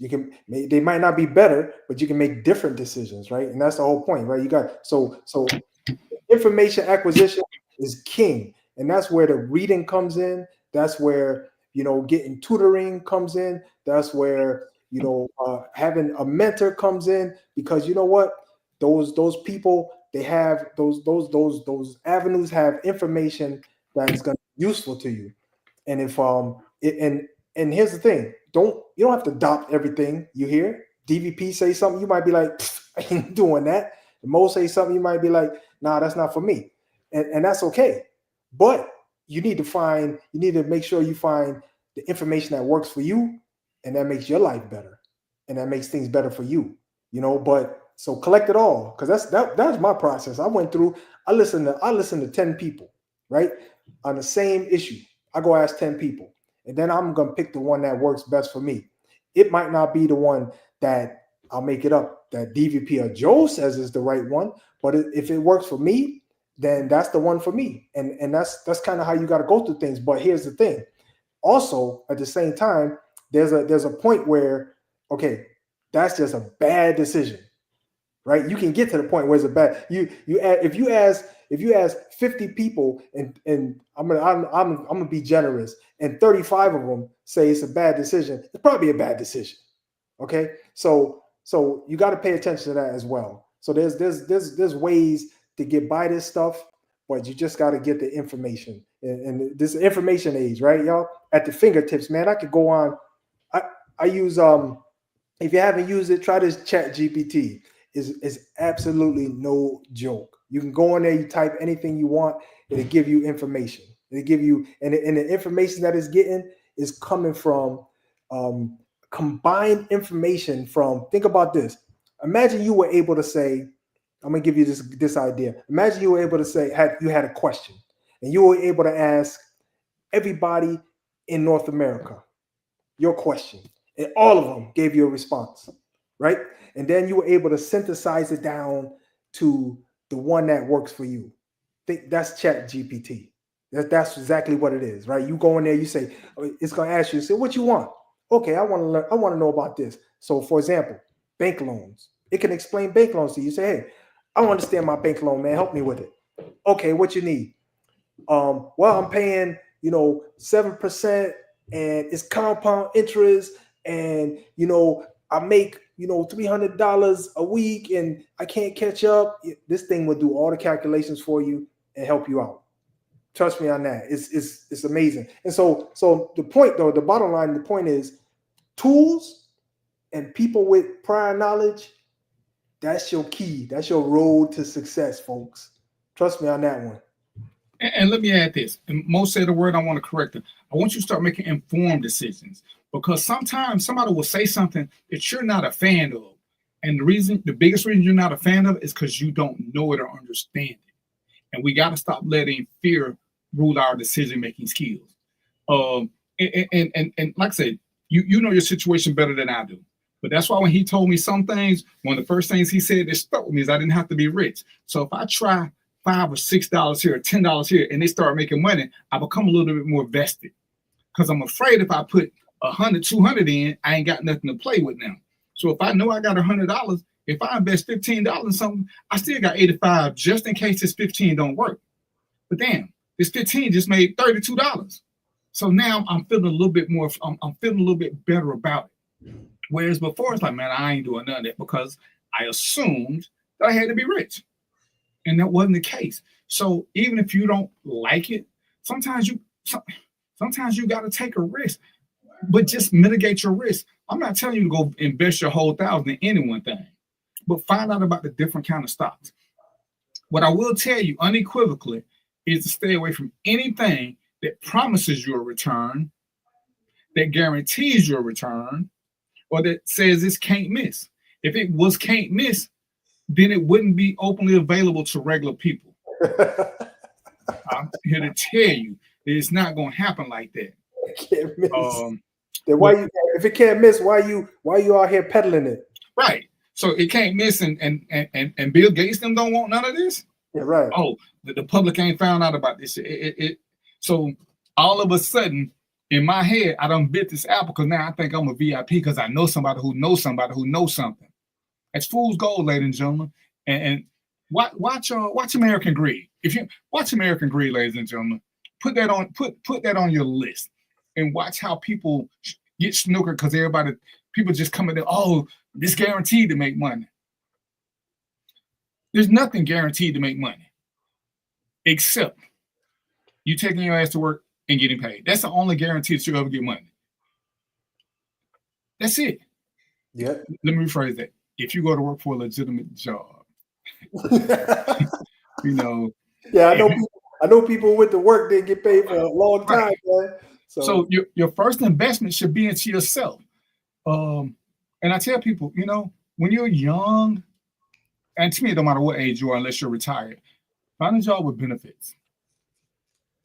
That's an investment in you. You're helping to secure your future. You don't have to like your job. It's great if you do, but it's not necessary. Quit thinking that. It's 7:20. So yeah, but like I said, we're gonna do more on that. We're gonna start having some side shows. We're gonna do some shows strictly dedicated. This is y'all tell us what y'all need more of, because we do. There's a lot of times we want to cater to what y'all want. Like I said, between the three of us, and then we got some other people that we can invite on. There ain't much that we won't talk about. It's just not. So one of the things I was asked to speak on was dating in the 21st century. Whew. Whew. So I'm always down for a social experiment. I'm always down. And it works if you got somebody who will experiment with you so y'all can just, see things. Because you know what you're doing. One, I guess I won't ever get this. And I would love for Mo and Gina to just go out there and just give me some extra feedback. It's amazing. It's amazing how people are looking for marriage. And I ain't knocking nobody who want to be married. But I put looking for marriage in the same category as I do being hungry and going grocery shopping. Everything looks good when you're hungry. When you're looking for marriage, you blocking a lot of other things out because you're so focused on marriage. You're missing the friendship. You're missing the time it takes to get to this. And don't get me wrong, I do believe in love at first sight. It ain't for me because I can't see that good. I ain't even got my glasses on. But when you tell people what you want up front, and I hear what you're saying, ladies and gentlemen, but understand there are predatory men and women out there. If you tell me what you're looking for, I know what playbook to follow to get what I want out the deal. Whereas if you don't tell me what you're looking for, I don't have a choice but to be kind of genuine because I don't know if you're looking for this or that. Oh, I don't want to waste my time, which is a phrase I hate to death. You're not getting paid most of the time anyway, so what do you waste your time? So if you were not doing this, what would you be doing? Watching one of them foolish ass shows? We all waste time. There's no way to get around it. That we all waste time. When we're learning how to do something, when Mo was learning how to invest, he could have got him a real job and been working. Sometimes you waste time learning shit. It's beneficial in the long run, but at the end of the day, because I don't know how you qualify wasting time if you're not getting paid or you're wasting time. Most of us don't get paid to go out. Yeah, I'm sure that in the whole courting process with Gina, with me and whoever I'm dating or whatever, there's time that's wasted. Sometimes we ain't doing nothing. That's a great thing about a relationship. Sometimes y'all just sit around and enjoy each other and ain't doing shit. You know what though, DVP? I'm gonna challenge you a little bit on that. Just challenge me. And it's not even a challenge on you because I don't think you think like this, but I'm gonna challenge that concept, and it's this here. Depending on who you are and what your goals are and what you're doing, I'm gonna say the people who have, let's call it high efficiency, they don't really waste anything. If you see them in idle time and idle space, they're recharging because they've already done so much, So it's depending on who you are and what you're doing. I would say that if you use your time efficiently, it's like Elon Musk, man, Department of Government Efficiency, man. You know. Okay, that's a bad example, man. Let's not go there. But if you regulate your time properly, and that means this here. So think about this. Talk about wasting time, right? But think about this. If you give yourself 8 hours of sleep, if you give yourself, you say, hey, I need to be idle, and let me use something that we all know of. Let's say I want 30 minutes prayer. Let's say I just need 30 minutes quiet time. That stuff is not waste. Trust me, it's not waste because those are things that are going to mentally benefit you. Those are things that are going to help you continue through your process. So wasting time is a whole different thing. That's a whole different thing. If you're not getting nothing done, if you're getting zero done, if you're in a zero-sum game, you're not making no progress. You're not even trying to make progress. Okay, or maybe you could be sliding back negative. Yeah, that's wasting time. I want to throw that out there because some people, because I know I've been in a space where I was trying to do a lot of stuff and I wasn't getting nowhere, and it felt like I was wasting time. But in reality, I feel like it was it was kind of like at least I had movement in the right direction. I just didn't figure out the correct pathway to get upstream.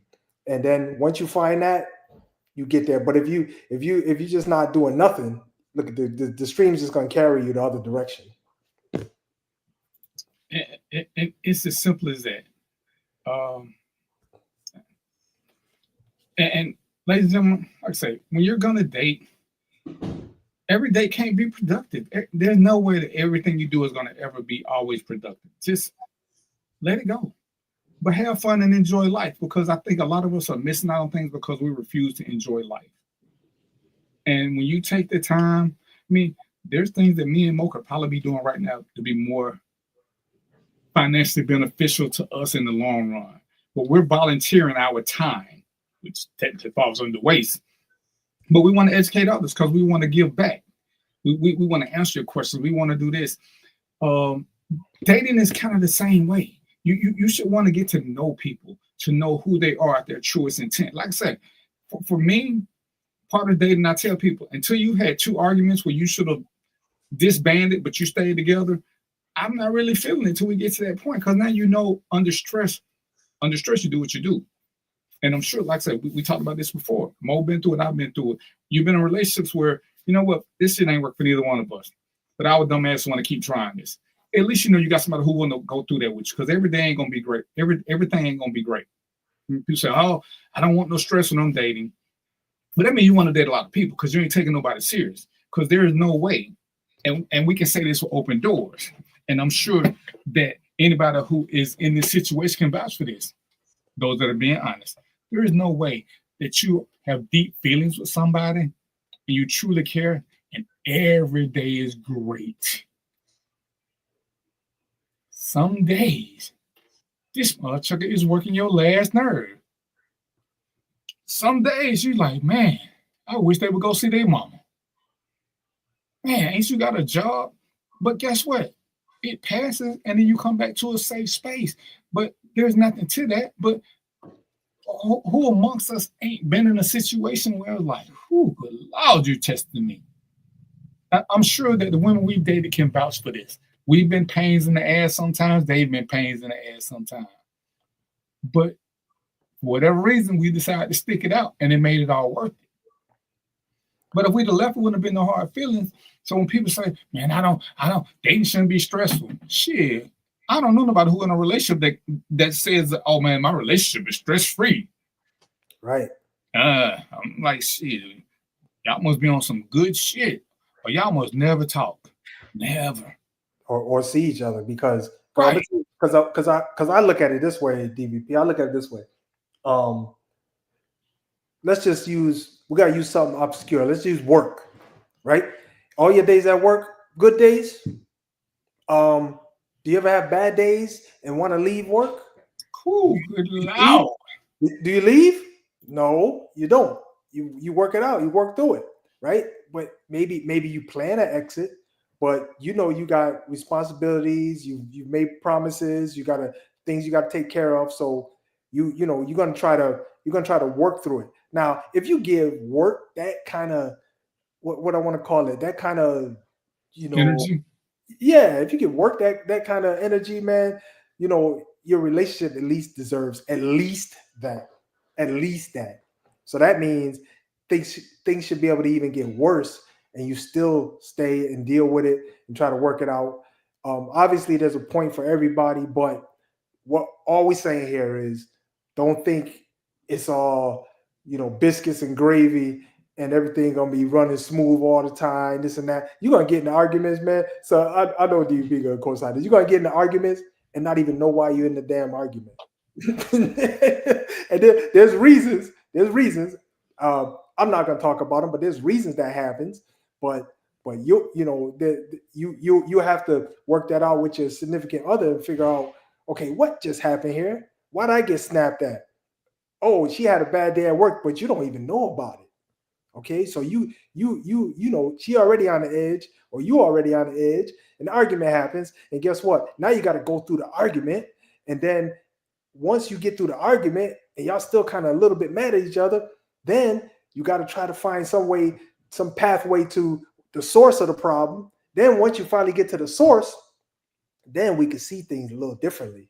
I know that's how I work. I don't know if everybody works like that, but once I get the source, oh man, I didn't know I stepped on your toe. That's what this is all about. Okay, let me fix that. You know, but that's that's typical process. And like I said, it's a puzzle until you figure your little puzzle out. And that's just life. That's just life, and it's okay. You're gonna have fun, but wait some time. It's good. It's good for the soul. It's good for the soul. Yeah, it is. And mixing dating and just being a decent human being, create a safe space for people who you're around. Create a safe space. There's nothing for me. There's nothing like I said, the call I got today. There's nothing like knowing that you made somebody's day easier or lighter because you were nothing more than an ear. Somebody for them to just, you know, that's just a cool ass thing. It's just a cool ass thing. And those sometimes those things happen, you don't even know it. You don't even know you know, you get that call, like you said, DP, you get that call. It's like, oh, I didn't know inside your head, you're like, I didn't know I had that kind of impact, but hey, I'll take it. Exactly. I'll take it. You know, and it's like, shit, I think the call did more for me than I did for them. Right. Like, yeah, you know, and it's like I tell y'all sometimes with the show, I've stopped doing the show because it's cute when y'all watch the show and don't say nothing because, you know, I'm learning that y'all are picking up stuff. Some of y'all just kind of shy. But every time I stop, people start inboxing me. And I'm like, I never know you saw the show. It's like, oh, I was watching, but you don't speak. So sometimes, you know, me and Mo and Joe, sometimes we like a little uplifting. Just say, hey, that's all it takes. Once we see y'all here, it gives us the energy to move forward. It gives us, because now we know somebody, like I said, the three of us can talk, but we actually preaching to the choir. Even though we learn a lot from each other, we don't need the motivation. We're already there. We're trying to educate some others. We're trying to do a lot. We're passing on things that should become naturally. Like I said, by default, me and Joe are technically elders now. We're supposed to pass his wisdom on. Mo is in his OG stage, but he ain't far from being an elder. We're supposed to pass this on. We don't know where these people are, so we came to social media so we can reach out to a bunch of strangers. A bunch of strangers reach out to us, and this is why I say, you know, you come down inbox, let us know what you want to talk about. If we don't know, we'll find somebody. You know, when Mo got shit going, because there was a time I was too busy, but I was gonna still find some time to help Mo with his project. I couldn't dedicate all my time to it, but shit, hey man, I can give you a good 3-4 hours a month. Every now and then I might be able to give you that, but I can dedicate this to helping you with your cause because I believe in it. And this is what we got to start doing. Because sometimes, don't get it twisted. Sometimes I want to watch mindless TV when work has been too hard and I just need to escape. I ain't following you. I'm gonna watch some reality TV just so I can escape. But that's not my life. Because at some point, all this other stuff, just like I did that. I told you I watched Susan Orman, and I because she's just the most when I watched the most because she just was easy to watch. I watched some other finance shows, but I had to be in that mindset to take what they're doing. Then I run the Mo group, look at some stuff, made a couple investments. Okay, man, you know, business. All right. Now, as Mo said, I'm refreshed. So now I'm in a process where I can learn. You know, I want to go out. You know. I'm gonna tell y'all a goal that y'all should have. Y'all, one of your life goals should be able to go out and spend money and not have to check your bank account. Now, some of y'all, before y'all spend money, y'all gotta be like them people on the commercial, you gotta see what you got. Your goal should be that you can go anywhere you want to and spend because you know you got it. You know, you're not sitting around running with a calculator for everything you do, but you know how much money you spend in your head. When I went to Vegas, I didn't worry about it. I know how much money I had set aside for Vegas. And I knew that I wasn't gonna get close to that, but I didn't have to keep checking. Am I closer?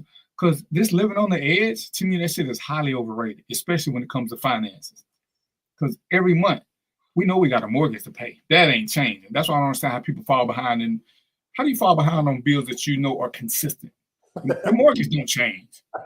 Theoretically, your phone bill shouldn't change. Hey man, I didn't know that bill was coming, man. You know, I get the gas and you know with the season change and other things, but so you ain't paid your mortgage in 2 months.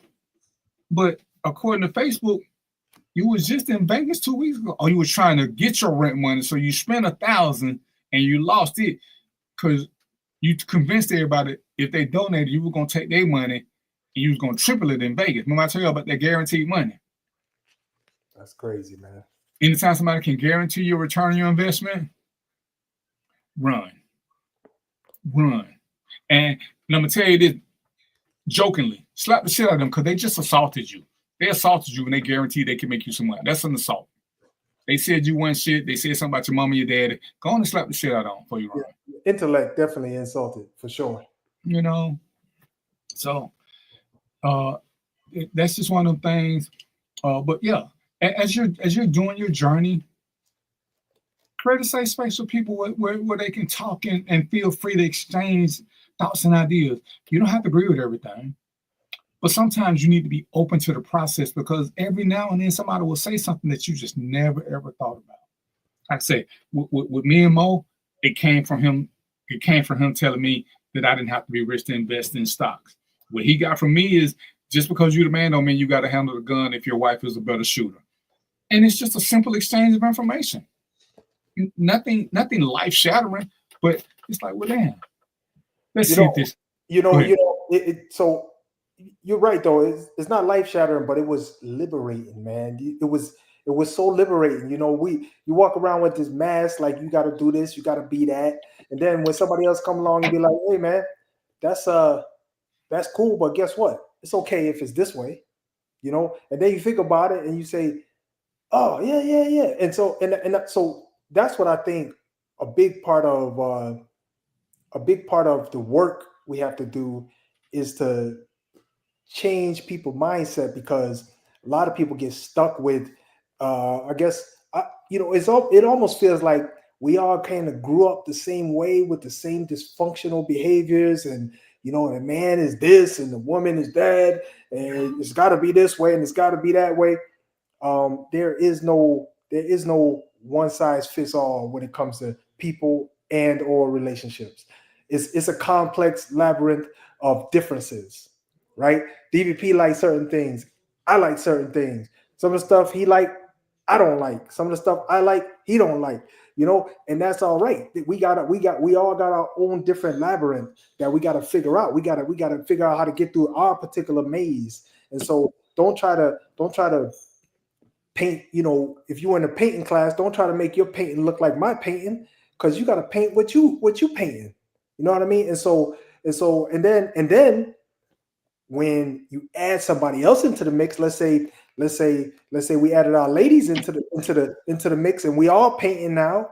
Now I'm not trying to regulate DVP and his lady to make sure their painting looks like my painting, and then DVP trying to regulate me and my lady. So we look at everybody you got to find your own way, your own pathway, do what works for you.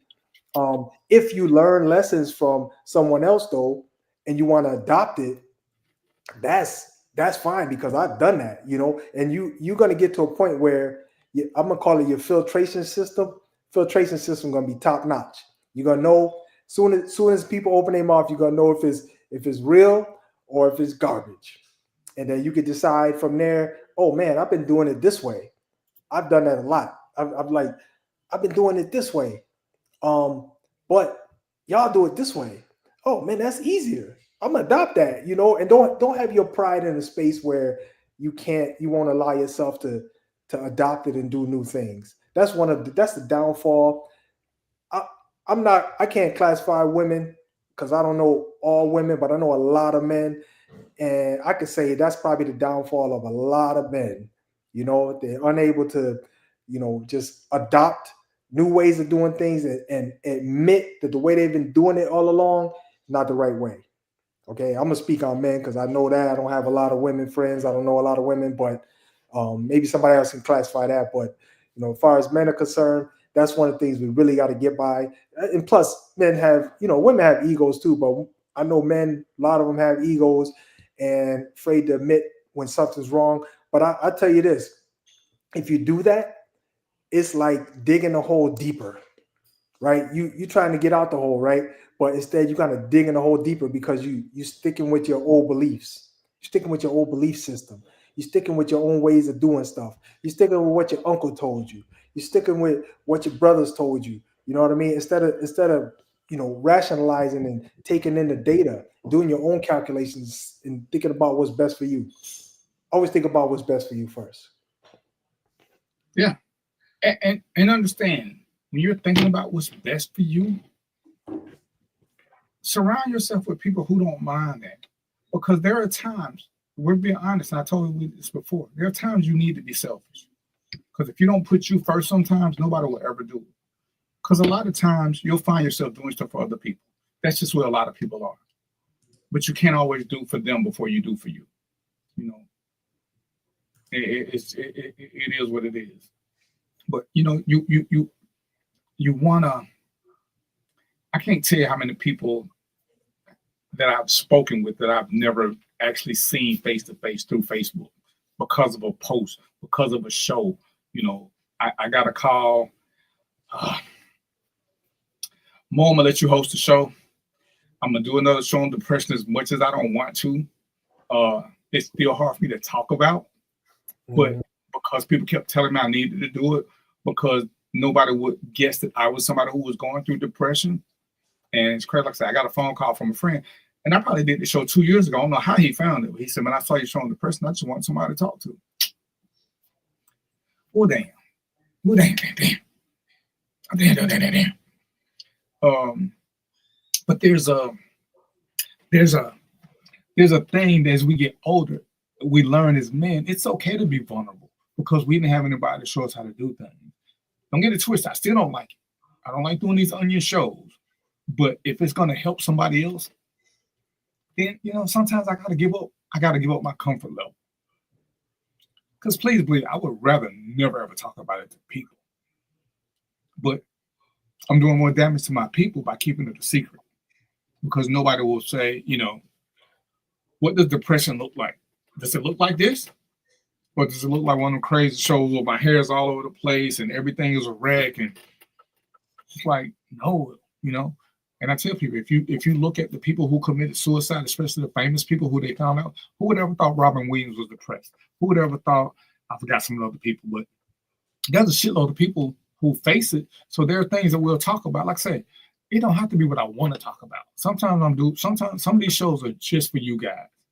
Just for. I would rather not. But I can't say I'm here to help you get through something. I can't say I'm going to open up a safe space for men where me and Mo going to be there, but we're not going to ever be vulnerable. It's cute to talk to somebody who's a teacher, but they've never been through it. And that's where we start having a disconnect with people. If you've never been through this, how do you know? You can't tell me this. You can't tell me that. You can't speak to me about the loss of a parent if you've never lost a parent. You can't speak to me about, I can speak about being a cop. I've been a cop. So I hear people say shit, but if you've never done this, you keep telling me your bad experience and I hear you. But what I hear you saying, it was one person. Well, I can tell you about bad experiences I had with several blacks, several whites, several Germans, several Asians. That don't mean I'm gonna lump them all in one category because out of those several, they were still a small number in the bigger picture. So sometimes we're holding grudges for one separate event that shouldn't even really, don't get twisted. You should remember it, but you can't judge everybody by that one separate event. And a lot of times we hold on to that so long, so hard. I'm sure that before Mo met Gina, he dated someone who wasn't shit. He can't hold Gina to that standard. He got to let Gina earn the ain't shit category before he can give it to her. I'm sure Gina dated guys who wasn't shit. She can't hold Mo to that category because she's only stifling her own self. We stifle our own growth because we were locked in so tight on one event. We've all had jobs that sucked. But what did most early? We kept going because it served a purpose. The purpose of the job ain't to make us happy. The purpose of the job is to help us pay bills. Understand why we work. There are very few people who work because, every day I go to work, I just get the No, we go to work because of that mail. You get a little thing in the mail with your name on. They spell it right. So on time, never spell your name right. Got your address, and it says due. That's why we go to work. If we didn't have those little things that said due coming to us, most of us wouldn't work. We wouldn't. We got these little things that we have to have with us all the time now. We work to pay for these. They're not free. Ain't that some shit? Oh, yeah. So you know, sometimes we do what we have to so that we can do what we want to. And I need for us to just do better. Find somebody who inspires you, who motivates you, who gives you good information. Talk to them a little bit more. I challenge you to tell them something that you want to learn or learn from them or just learn about in general. And I guarantee you, if they're a good person, they're either going to be able to help you or they're going to tell you where to go to get help, because that's what most people generally want to do. But you have to let them know that you want it. You know, sometimes when people ask me why I don't do this, why I don't do that, I'm not trying to convince anybody. I only want to talk to those who really want it. You know, I do a mentoring thing with boys. And I was telling the guy, I said, you know, it's cool what you're trying to do. I say, but sometimes we don't need to keep reaching for these at-risk kids. We need at-risk kids who want to do better. Because what we're doing is we got 4 guys in the class who actually want to do better, but the 7 that don't, they're dragging the class down. The 4 who want to ain't doing nothing. I would rather just deal with these 4 than trying to meet a quota. And I got 7 guys bringing these 4 down, because we got to keep paying attention to these 7. These 4 ain't getting nothing out of this, because now they're wondering why they're here, because we're spending all the time correcting the bad boys. Right. But the bad boys don't want to do shit but get out of class. Hey, man, let's just eliminate them. I would just rather deal with these 4. These 4 are thirsty for knowledge. They don't want to keep doing push-ups because these 7 keep doing dumb shit. And we're trying to teach teamwork, because now we're teaching them to support bad boys and we're losing them. And, you know, that's when he's like, you know what? He said, that make a lot of sense. And I said, yeah, because I know I lost 2 already, because they came to me and say, I ain't coming to this no more because I'm tired of doing push-ups because they fucking up. When you going to talk to us? Why can't we be separate? I mean, that hit home. It's like, well, see, yeah, you sometimes it's like I said about blacks doing stuff. You can't take every black with you. Some of them just gonna be niggas, and that's all they're gonna be. So sometimes it ain't in your best interest for all of us to stick together. My tribe is Mo and Joe. We've never met, but every time something come up, they Twitter brothers I think about first. When I want to talk to the younger people, Theo, who ain't here, he come up on my list. My son comes up, you know. And hell, I don't think I met Theo but once, and he lives here. So these ain't got to be people that you see all the time, but you got social media now. You got the internet. You can meet people from across the world. Vipex is watching from Germany. You can meet people from everywhere. You just got to put it out there and be willing to share some of what you learn, even your mistakes and downfalls, because somebody else did what you did before. And sometimes people need tools on the tool belt so they can figure out how to get out of a bad situation, because that's what we don't share enough of. I say, my way may not work for you, Mo way may not work for you, Joe may not. But the more tools you have in your tool belt, the easier it becomes to try to fix a problem. Because, hey, I got a flathead screwdriver, I got a Phillips head screwdriver, so I got some pliers and a hammer. One of these is going to work, unless you're trying to take some glass out. Then you might need something else. but you got different tools now, as opposed to just having a hammer. The hammer won't fix everything. And that's all I want you guys to start seeing is don't be afraid to ask. Don't be afraid to show vulnerability. Don't be afraid to be ignorant about some things. Nobody knows everything. Nobody. It was a pleasure when Mo sent me his book and asked me to read it and critique it. He don't owe me that. Hell, the book published. Mo got me beat. He's a published author. But he wanted some feedback. And I gave it to him. And he didn't say, man, you crazy as hell. He listened to it. We talked some more. And that's what life is, an exchange of information. Because as he says, he's not a cop. And in theory, even though I still play the role sometimes, I'm not a true civilian because I understand cops better than you do. So my responses to them are different than yours will be. But if you give me a scenario, I can tell you what's legal. I still can't tell you how to respond because I understand why some of us are scared of cops. Hell, I'm scared of them sometimes. But when you ask me questions, I'm not finna sit here and tell you all cops mean well. I'm not finna sit here and tell you all of them are doing their job. If what you tell me means they wouldn't, then I'll tell you the route to go. That's why I say, hey, man, film them. Film them. Film your interaction with cops. If they pulling you over, film them. If nothing happens, you delete it. If they're doing something shady, it'll go to the cloud. And that's why I was pushing more show at the beginning, because this is something that we need to talk more about. You know, you need to understand what the Fourth Amendment is. You need to understand your search and seizure rights. You need to understand all these little things that impact us on a daily basis. And some of y'all need them more than others. But there are bad actors out there on the cop side, on the civilian side. So, you know, it is what it is. So I put 2 groups in the chat. The law group, I didn't put the money group in there. But we will. Like I said, we're gonna talk more about that because I need for you guys to start becoming more financially astute. Even if you're scared to put in money right now because you're wanting to test the water, and I'm okay with that. But start trying to save up $5 a week and see what you can do with $5 a week. See something small and manageable. And once you feel comfortable, then raise it. Raise this, raise that. And one of the things I used to always suggest, you know, I'm veering over what Mo is doing now. If you got kids, because one of my friends does this, invest in some stock for your kids and just let it sit there for 18 years till you grow up or whatever, and then give it to them. Oh man, that would be, if we can get a community to do that, it'd be wonderful, man. You have no idea. That's what, not you, but people have no idea how wonderful that would be, man. Because I know I started on the negative side of the number line. That would just be fantastic, though.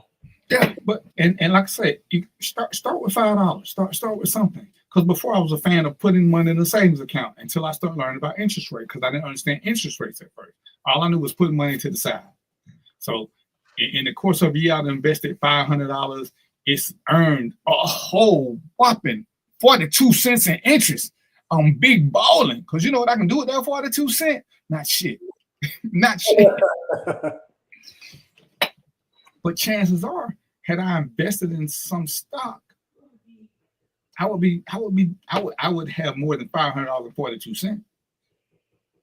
Thanks. I say, and I use high yield savings accounts to my advantage. If you're scared, start with that. And hit me out on this one. Start with that. The interest that you make from that high yield savings account, invest it. Don't take away the principal if you want to be safe. But what you made off it, go ahead and invest it because it's money you hadn't accounted for. And I guarantee it's going to be more than your regular savings account. So no matter how safe you want to be, there's safe ways to get into this. There's safe ways to do it. And then, you know, like I said, like Mo said, you ain't got to invest in high risk stock. Some of the more safer stocks are a little bit more expensive. But let him show you how you can do it. I still ain't got the whole just on penny stocks, but I'm gonna make him do a whole segment on penny stocks. And I still ain't understanding that whole process yet. But that's what we're gonna do. What you got in the parting words for me more as it's 7:54 and it's time for us to get ready to do what we do. I hope you go to sleep. I'm just gonna say this, man. You know, we out here, we just grassroots. Ain't nobody getting paid. You know, we trying to just do some good things out here. And I'm gonna just say, man, if you know somebody, reach out to them, tell them to get in touch with us, man. We got some tools that we don't even present on this show. Like DVP does mentorship, I do mentorship, and there's other things that, you know, we can help with. Like if you have a team that needs to be talked to, I guarantee you, if you talk to me, Joe, and DVP, we can probably give them some good information, some good tools to get them going down the right track. You know, so it's just all about, you know, we here to help. So reach out, folks. If you stuck in any situation, I do finances. You got people who know, you know, about our law enforcement system. You know, we have all lived past the age of 50, so we got life experience, all of that. So it don't matter who it is. Just bring the question to us. I guarantee we'll get you an answer. So reach out, folks. We're here for it. So with that being said, I'm through with my Contigo here. Oh no, hold on, I still got another swig left. Y'all know what it is, right? Till next week, peace, popcorn, and chicken grease. And we out.